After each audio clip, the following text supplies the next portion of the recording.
BJP OBC कुंभीर कांदड़ा कंदुची किंतु न्याय अधिकार दे पारुना हक अधिकार को मारिकी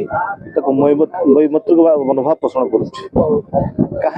वैमतृक मनोभाव पोषण कर बीजेपी ओबीसी आप देखिए 27% संरक्षण देवा कथा दाबी उठुचे 27% दे पारे ना 11.2 साधारण शिक्षा देखिए बाहबान निजर केवल खाता फिलअप करने किंतु इंजीनियरिंग देवे ना मेडिकल देवे ना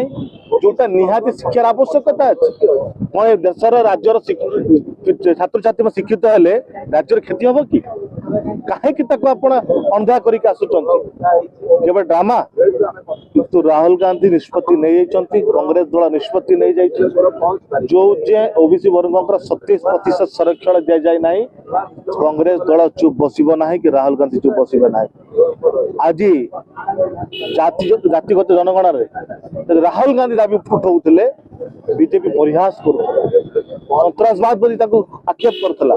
किंतु आज जो राहुल गांधी दाबी उठाई दाबी आगे ओबीसी वर्ग दाबी आगे निश्चित नरेंद्र मोदी बीजेपी सरकार मुंड नईबे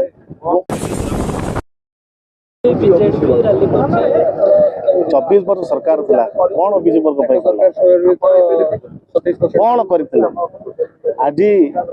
राजनीतिक स्थिति बचाई जेतु राहुल गांधी कांग्रेस दल राजरास्ता कोल्हे स्थिति को बचाई से केवल ड्रामा आरंभ कर बीजेपी अलग ना गोटे मुद्रा दुईटा सिक्का ये केबे ओबीसी वर्ग को ओडिशावासी को न्याय दे पारिबे नहीं जदि ओबीसी वर्ग को अधिकार को न्याय दे पारे कांग्रेस दे पारे।